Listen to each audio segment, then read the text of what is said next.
હવે છે વિદ્યુત જનરેટર. એક કામ કરીએ, પહેલાં એકવાર મારા દીકરાઓને વિદ્યુત જનરેટર, દીકરાઓને વિદ્યુત જનરેટર યાદ કરી દઉં.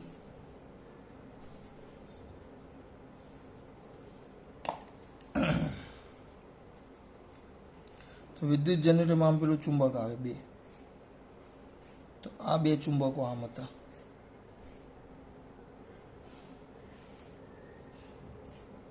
આખું નથી દોરતો, ટૂંકમાં ખાલી કામ પૂરતું દૂર દઉં છું. એક એન હતો તો એસ હતો. આ બે ચુંબકો હતા. હવે આ બે ચુંબકો હતા, ચુંબકીય ક્ષેત્ર એકદમ આછું દોરું છું, એનથી એસ હોય આમ, બરાબર. હવે એમાં શું કરવાનું, આ ચુંબકીય ક્ષેત્ર છે કાયમી સમાન ચુંબકીય, એમાં આપણે આમ ગૂંચળું મૂકી દેવાનું.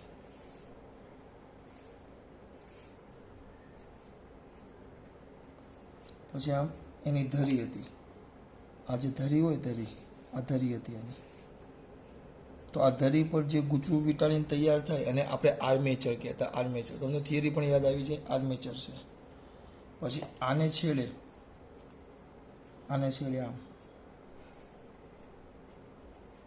આમ બે સ્લીપ રિંગો હતી, આ ગૂંચળાની છે.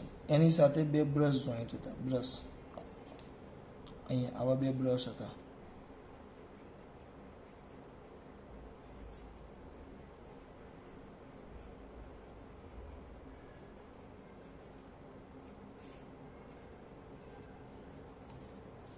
શું હતા? બે બ્રશ. આ બે બ્રશ હતા અને અહીંયા આપણે છેડા ખુલ્લા હોય, જ્યાં તમને આઉટપુટ મળે.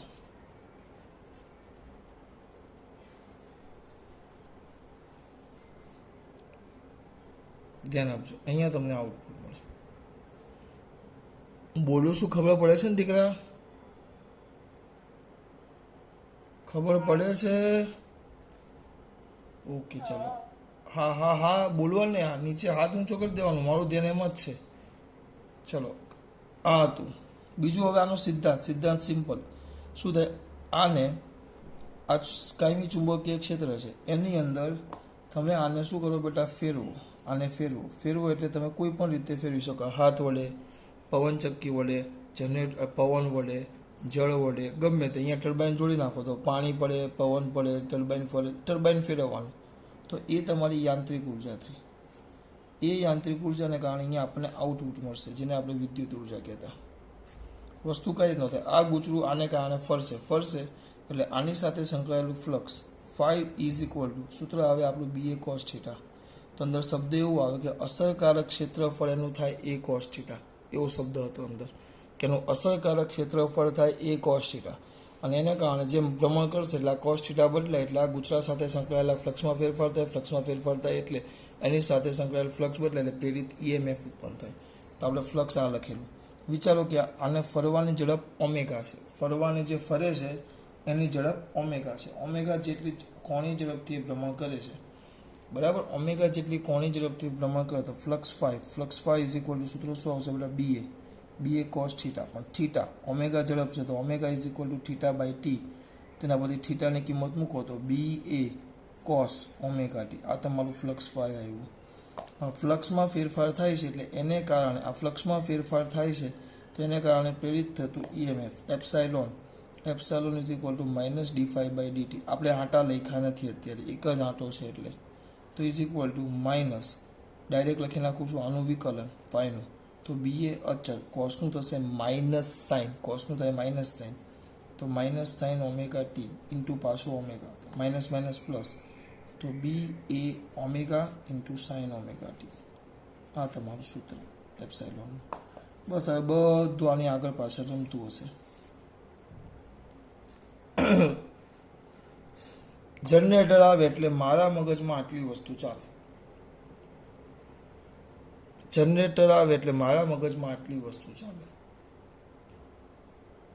ફરી પાછું એક શબ્દ વાપરું છું, જનરેટર આવે એટલે મારા મગજમાં આટલી વસ્તુ હોય. પછી કંઈક અલગ સવાલ આવે તો બીજું વિચારવું પડે, એ વસ્તુ અલગ છે. ચલો, સમજાય છે હું બોલ્યો એમાં? ખબર પડી? આ વસ્તુ મેઇન છે. મારું મગજ છે ને આટલું ચાલે, બસ આટલું આવડવું જોઈએ મને. જનરેટર એટલે કે એનો સિદ્ધાંત, બરાબર, પ્રેરણા ઉપરના સિદ્ધાંત પર કામ કરે, એ ખાસ વસ્તુ છે. બધાના હાથ ઊંચા નથી થયા. બધાના હાથ ઊંચા થવા જોઈએ દીકરા. જોઈએ મારા દીકરા. ચાલો ચાલુ કરો. 102.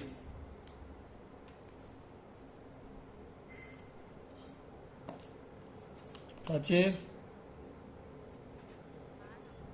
અવાજ ન આવ્યો મારા દીકરા જોરથી.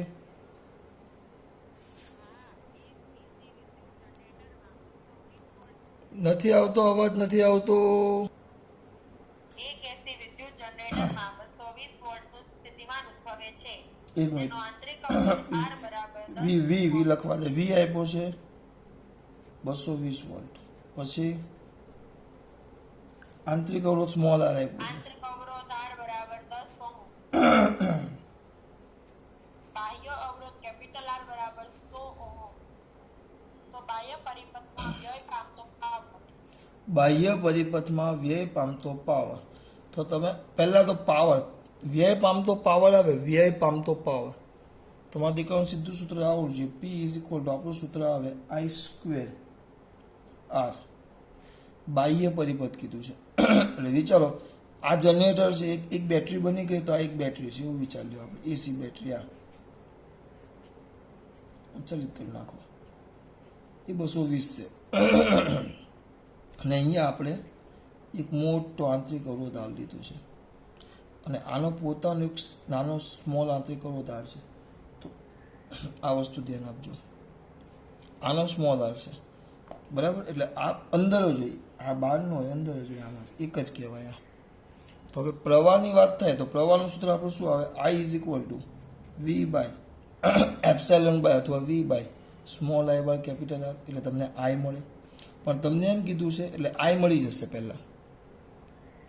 પણ તમને એમ કીધું છે બાહ્ય પરિપથ કે બાહ્ય અવરોધ, બાહ્ય પરિપથમાં વ્યય પામતો પાવર. એટલે આમાં ન ગણે. આને કારણે પામે પણ આની અંદરનો જ થાય. બાહ્ય પરિપથ એટલે આ થાય.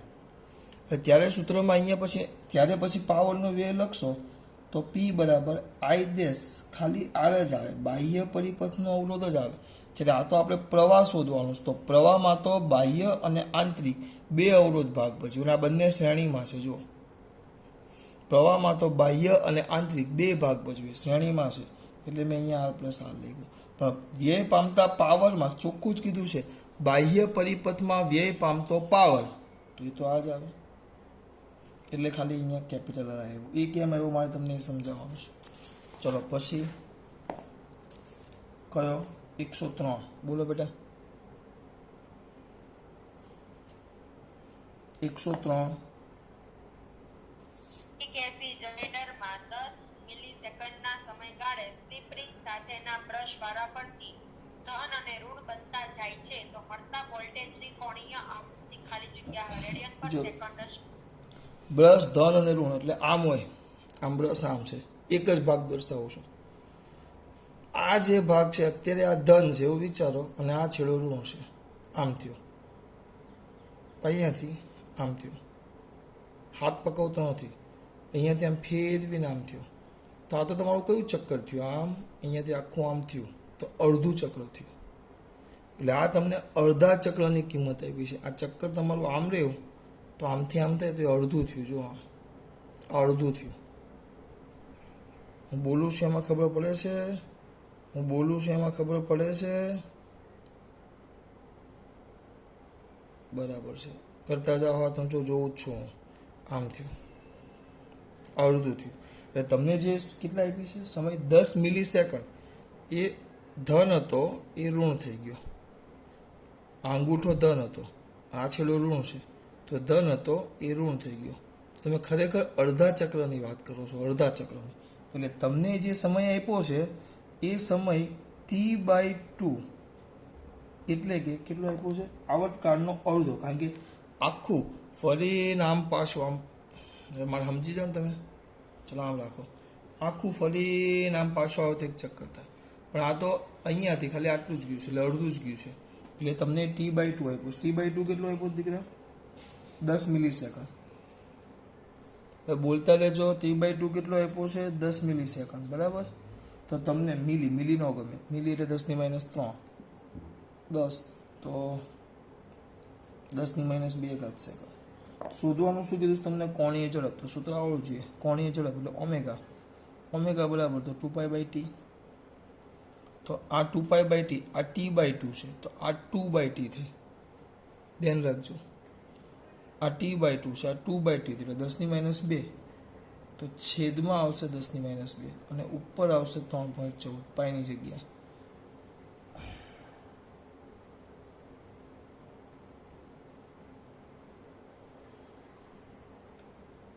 તો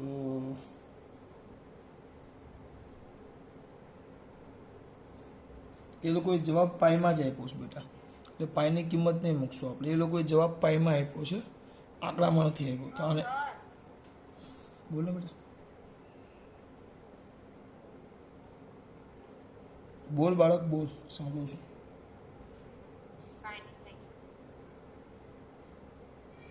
બરાબર જ છે ને? એ લોકોએ જવાબ પાઈમાં આપ્યો છે, એટલે જો હું શું કરું છું, આ ફેરવવાને આને પાઈને પાય જ રાખો, બરાબર. અને t/2 એટલે આ છેદમાં t/2 થાય, એટલે અહીંયા આવશે 10⁻², એટલે 100 પાઈ. એ મેં જોયો એટલે હું એટલે તો અટવાઈ ગયો. પછી કંઈ નથી, ખાલી જવાબ પાઈમાં છે, બીજું કાંઈ છે નહીં. આપણે પાઈના જગ્યાએ કિંમત મૂકી એટલે અટવાઈ ગયા આપણે. આ 103, પછી 104.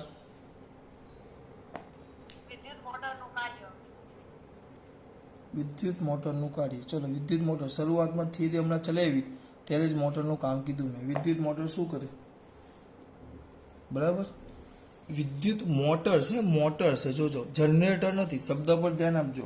આપણે જે ભણ્યા એ જનરેટર છે, આપણે ભણ્યા એ વિદ્યુત જનરેટર છે, અને આ વિદ્યુત મોટર છે. જનરેટર હોય ને એ યાંત્રિક ઉર્જાને વિદ્યુત ઉર્જામાં ફેરવે. પણ તમને મોટર કીધી છે, તો મોટર જે છે એ વિદ્યુત ઉર્જાને શેમાં ફેરવે? યાંત્રિક ઉર્જામાં. પાણીની મોટર છે, વિદ્યુત ઉર્જાને યાંત્રિક ઉર્જામાં ફેરવે. પાણી પંપ ફરે એટલે પાણી ઉપર જાય. જ્યારે જનરેટર જનરેટ કરે, વિદ્યુત જનરેટ કરે, એટલે યાંત્રિક ઉર્જાનું વિદ્યુત ઉર્જામાં રૂપાંતર કરે. 105. આમાં ફરક ધ્યાન રાખજો. આ જનરેટર છે ને આ મોટર છે. હમણાં ઉતાવળમાં હું હમણાં જવાબ ઊંધો જ કહેવાનો હતો. આગળ પછી 105.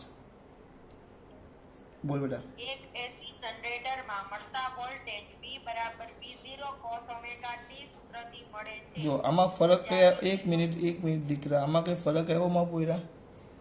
આમાં કોઈ ફરક આવ્યો? આપણે આગળ જે વોલ્ટેજનું સૂત્ર મેળવ્યું ને આમાં કઈ ફરક આવ્યો માં દીકરાઓ? હા. બોલને બેટા, શું ફરક આવ્યો?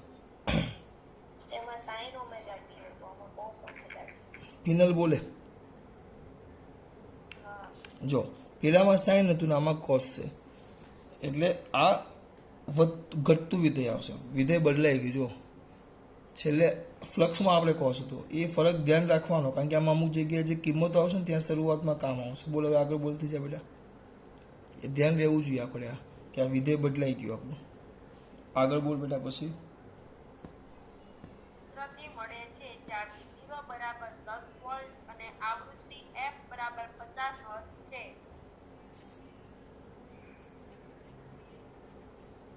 પછી તો t બરાબર 1/600 સેકન્ડ સમયે વોલ્ટેજ કેટલો?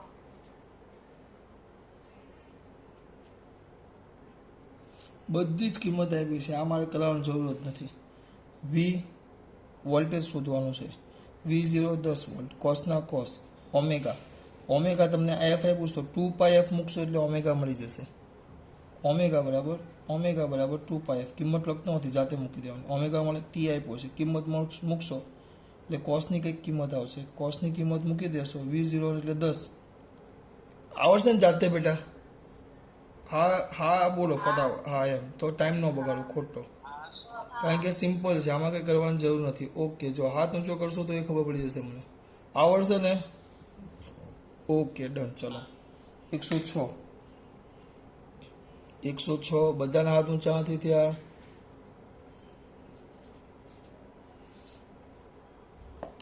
બોલો 106 માં આવશે દીકરા લખો.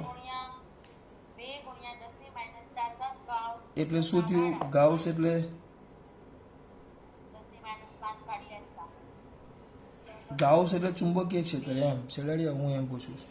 બી બરાબર કેટલા? 2 ગુણ્યા 10 ની -4 2 ગુણ્યા 10 ની -4 ઘાત ગાઉ આગળ પછી તીવ્રતાવાળા સમાન ચુંબકીય ક્ષેત્રમાં 10 સેન્ટીમીટર ત્રિજ્યા અને 10 આંટા ધરાવતી વર્તુળાકાર લૂપના સમતલને લંબરૂપે રહેલા ચુંબકીય ક્ષેત્રમાં મૂકેલી છે. આ લૂપને 2π રેડિયન પર સેકન્ડના અચળ કોણીય વેગથી ભ્રમણ આપતા તેની સાથે સંકળાયેલ ચુંબકીય ફ્લક્સ ખાલી જગ્યા સમયે મહત્તમ કરતા અડધું થશે. પાછું વાંચવું પડશે બેટા.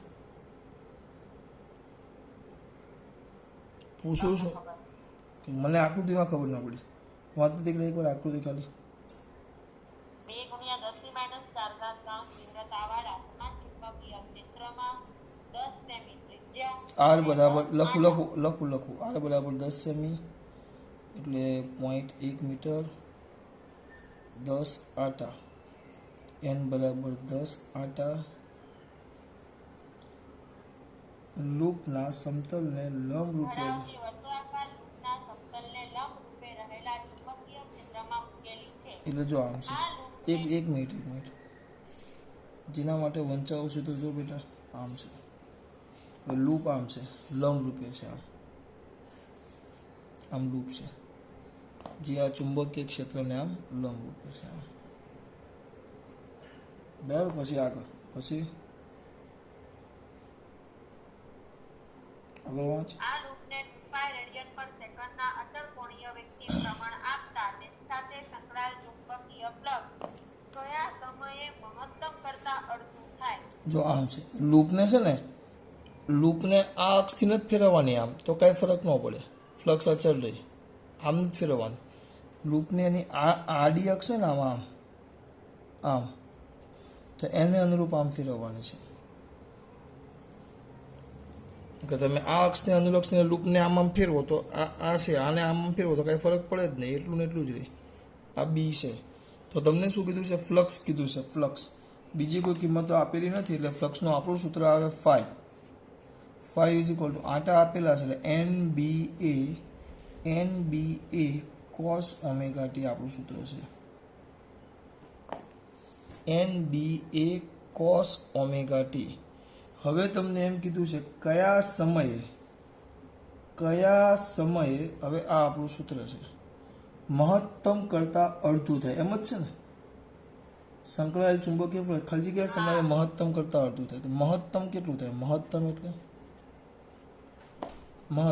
મારા દીકરાઓને આવડે મહત્તમ એક જ હોય મહત્તમ એટલે મારા પોયરાઓને આવડે મહત્તમ એટલે આપણે આ પાછળનો ભાગ કેટલો લઈ લેવાનો 1 તો 5m ઇઝ ઇક્વલ ટુ શું થશે NBA આ મહત્તમ છે ધ્યાન આપજો આ મહત્તમ છે.